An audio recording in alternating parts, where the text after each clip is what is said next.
할렐루야. 153 저녁기도에 오신 여러분들을 주님의 이름으로 환영하고 축복합니다. 오늘도 이 기도의 시간이 우리에게 큰 기대가 있는 은혜의 충만한 시간이 되기를 간절히 소원하겠습니다. 오늘도 하나님께서 우리들에게 주신 말씀 봅니다. 마태복음 10장 1절에서 8절 말씀까지 보도록 하겠습니다. 마태복음 10장 1절에서 8절 말씀까지입니다. 우리 같이 한 목소리로 다 함께 봉독하도록 하겠습니다. 시작. 예수께서 그의 12 제자들을 부르사 더러운 귀신을 쫓아내며 모든 병과 모든 약한 것을 고치는 권능을 주시니라. 12 사도의 이름은 이러하니 베드로라 하는 시몬을 비롯하여 그의 형제 안드레와 세베대의 아들 야고보와 그의 형제 요한, 빌립과 바돌로메, 도마와 세리 마테, 알페오의 아들 야고보와 다데오, 가나나인 시몬 및 가룟 유다 곧 예수를 판 자라.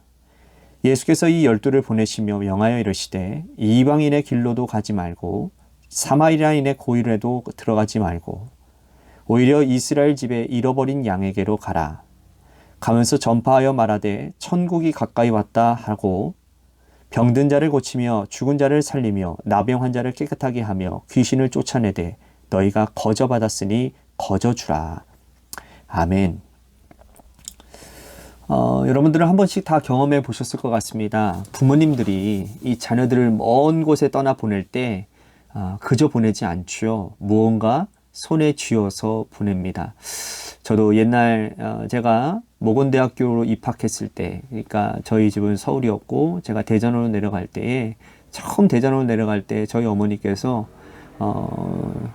맛있는 거 배곰치 많고 마음껏 먹으라면서 저에게 용돈 이렇게 쥐어주신 적이 있습니다. 한 10만 원 정도 쥐어주시면서 맛있는 거 먹고 건강하게 일주일 있다가 보자고 하면서 이렇게 쥐어주셨던 적이 있었습니다. 뭐 옛날뿐만 아니라 지금도 간혹 가다가 이렇게 어머니께서 아이들 맛있는 거 사 먹이라고 하면서 이렇게 돈 5만 원씩 이렇게 쥐어주실 때가 있습니다. 옛날 부모님들께서는 이 자녀들이 먼 길을 떠날 때 이 버스 터미널이나 기차역에 나와서 꼬깃꼬깃 지폐를 손에다가 쥐어주지 않습니까? 세월이 바뀌고 또 세월이 바뀌어도 역시 똑같은 일이 요즘 이 시대에 부모님들에게 또 자녀들에게 일어나는 것 같습니다. 자녀들이 먼 길을 갈 때에 그저 보내는 부모가 없는 것처럼 하늘에 계신 우리 하나님 아버지께서도 우리가 어떤 일을 하기 위해서 사명을 받아서 길을 떠날 때에 그냥 떠내는 법이 없다라는 것입니다. 하나님께서 당신의 백성들을 제사하시고 또 불러주시고 훈련시키셔서 이 악하고 험한 세상에 우리를 내보내실 때에는 절대로 그냥 보내지 않으신다라는 거예요. 세상이 워낙 악하고 워낙 험하기 때문이지요. 그래서 하나님께서 우리 자녀들에게 허락하신 권능을 가지고 내보내시고 이 악하고 험한 세상을 살아가게 하시고 이기게 하시고 승리하게 하신다는 겁니다. 오늘 본문 말씀이 예수님께서 부르신 제자들에게 권능을 주어서 내보내시는 장면이 등장을 합니다. 1절 말씀 보십시오. 예수께서 그의 12 제자를 부르사 더러운 귀신을 쫓아내며 모든 병과 모든 악한 것을 고치는 권능을 주시니라. 자, 우리가 1절을 주목해서 보아야 될 것은 부르사 권능을 주셨다라는 순서입니다. 자, 세상의 방식과는 너무나도 다른 모습이에요. 세상의 방식은 뭡니까? 권능이 있는 사람, 능력 있는 사람을 부르죠. 회사에서 어떤 사람을 채용하려고 할 때에 일단 아무나 불러놓고 그들을 훈련시키고 능력 있는 사람들을 만듭니까? 아니죠. 이미 준비된 사람을 불러서 사용한다라는 거예요. 그죠? 그래서 사람들은 어떤 회사에 들어가기 위해서는 실력을 갖추기 위해서 열심히 갈고 닦는다라는 것입니다. 그런데 하나님의 나라의 방식은 그렇지가 않다라는 거예요. 하나님께서는 무조건 불러주신다라는 거예요. 부르셨기 때문에 그에게 권능을 허락하신다라는 거예요. 이게 하나님 나라의 순서라는 겁니다. 그러므로 우리는 아무 능력 없고 아무리 생각해 보아도 내가 이렇게 저렇게 보아도 하나님이 나를 부르실 이유가 전혀 없는데도 불구하고 하나님이 나를 부르시는 데는 이유가 있다라는 거예요. 하나님이 우리를 부르셔서 그 부름에 응답하기만 하면 우리에게 권능을 주시고 그 권능을 통해서 하나님 나라를 일하게끔 감당하게끔 만들어 가신다라는 것이죠. 예수님께서 12제자들을 사람들이 볼 때에는 보잘것없고 그 사회에서도 그다지 인정받지 못했던 그 12명의 제자들을 부르셨습니다. 그리고 그들을 부르셨기 때문에 그들에게 권능을 주시는 거예요. 여기서 이 권능이란 오늘 이 본문에서 귀신을 내쫓아내고 또 모든 약한 것과 병든 자들을 고치는 권능이라고 표현하고 있습니다. 그런데 권능은 이런 것만이 있는 것이 아니에요. 권능의 출처가 중요합니다. 여기서 말하는 권능은 바로 성령을 말합니다.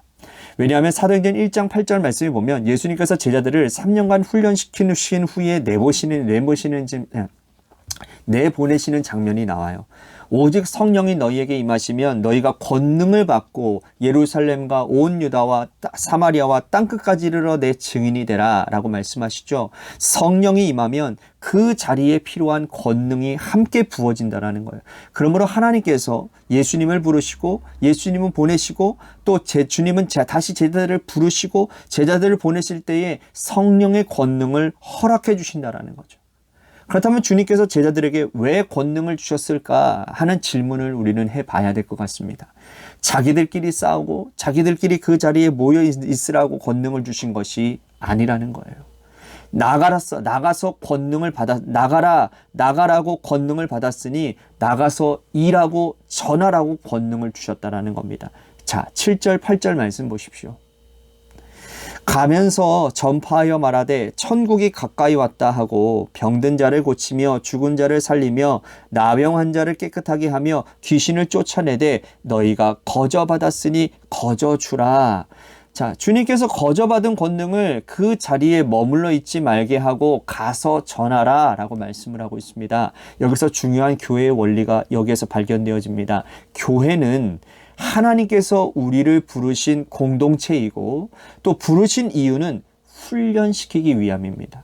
교회 공동체에서 각양 다양한 모습으로 하나님의 백성들을 이런 모양 저런 모양으로 훈련시키시는 거죠. 훈련시키시는 이유는 이 자리에 모여 있으라고 훈련시키는 게 아니라는 거예요. 보내심을 받기 위해서 나가라고 세상 가운데 나가서 받은 권능을 마음껏 전파하라고 우리를 보내셨다라는 겁니다. 오늘 우리가 보냄받은 곳이 어디입니까? 우리의 일터고 가정이고 우리가 살아가는 모든 삶의 현장이라는 것이죠. 삶으로 말로 행동으로 우리가 행하는 직업의 다양한 모습으로 보냄받은 자의 사명을 잘 감당해야 할 것입니다.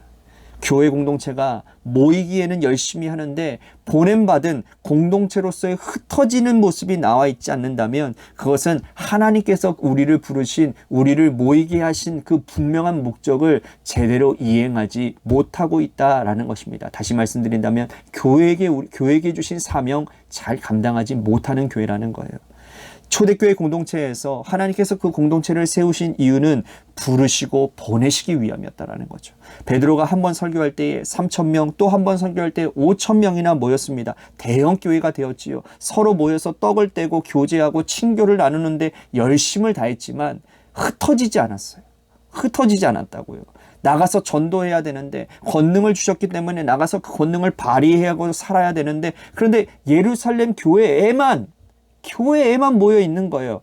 그래서 여러분 하나님께서 어떻게 하십니까? 예루살렘 교회에 큰 환난을 핍박을 불어닥치게 하십니다. 스데반 집사가 순교를 당하죠. 이때 강제로 하나님이 이 일을 통해서 예루살렘 교회를 통해 큰 환난을 주십니다. 박해를 가하세요. 그래서 교회에 있는 모든 사람들이 뿔뿔이 흩어지게 되었습니다. 빌립 집사는 사마리아로 갔고 수많은 흩어진 사람들이 나가서 복음 들고 전했다라는 것이죠. 우리가 만약 복음을 들고 주님께서 주신 권능을 행하지 않는다면 우리 주님께서 흩으실 것입니다. 그렇게 흩어짐을 당하기 전에 권능 받는 자는 일터에서 삶의 현장에서 열심히 복음 전하고 열심히 하나님의 자녀로 사는 사명을 가져야 된다라는 거예요. 두 번째 말씀의 중요한 것은 너희가 거저 받았으니 거저 주라 라는 말씀이에요. 제자들은 어떤 실력이 있어서 어떤 지분을 가지고 있어서 예수님 공동체에 들어온 게 아닙니다. 아무런 능력도 없고 보잘것없는 사람들이었는데 주님께서 그들을 불러주셨다라는 거예요. 불러주셨으니 하나님께서 예수님을 통해 그들에게 권능을 주셨다라는 거죠. 귀신을 쫓아내는 권능, 모든 약한 것과 더러운 것을 고치는 권능, 자신들의 노력을 받은 것이 아니라 거저 받았다라는 거예요. 거저 받았으니 거저 행해야 되는 겁니다. 어떤 대가를 바래서도 안 되고 대가를 취해서도 안 되는 거예요. 우리가 성도된 사명으로 받은 재능, 권능, 이것은 하나님께서 우리에게 주신 탁월한 선물입니다. 이걸 가지고 대가를 바라거나 이거를 뭔가를 얻기를 원한다면 이건 시작부터가 잘못되어졌다는 거예요. 열왕기하 5장에 보면 엘리사의 사환이었던 게하시라는 사람이 등장을 합니다. 옆 나라의 아람 장군이었던 나만 장군이 나병에 걸렸죠. 여러분, 그 자기 나라에서 아무리 병을 잘 고친다라고 하는 그런 의사들의 손길을 맞아도 치료를 받지 못하는 겁니다. 그런데 이러한 소문이 있는 거예요. 이웃나라 북이스라엘에 엘리사라고 하는 선지자가 있는데 그 사람은 모든 병을 다 고친다라는 거예요. 그래가지고 이 나아만이 엘리사를 찾아가지 않습니까? 근데 엘리사는 나아보지도 않아요. 사만에게, 게하시에게 그냥 요단강 가서 7번 씻어라 그렇게만 얘기하고는 아무런 조치가 없는 거예요. 나아만이 화가 났죠. 그렇지만 그 나아만의 하인이 참 똑똑한 게, 아니 그 요단강 가는 게 뭐 그리 어렵습니까? 한번 가보시면 어떠냐고. 그래서 나아만이 그 말에 순종해서 요단강 7번 들어갔다가 나와서 깨끗함을 경험하지 않습니까? 무언가 나아만은 살해를 하고 싶었어요. 그런데 엘리사에게는 한 푼도 아무것도 받지 않겠다라는 거예요. 이것은 하나님이 하신 것이니 그저 돌아가라 라고 명합니다. 돌아가는 뒷모습을 바라보고 있는 이 사환 게하시가 돈이 아까운 거예요. 그래서 몰래 쫓아가서 말합니다. 나에게 은 1달란트와 옷을 달라고.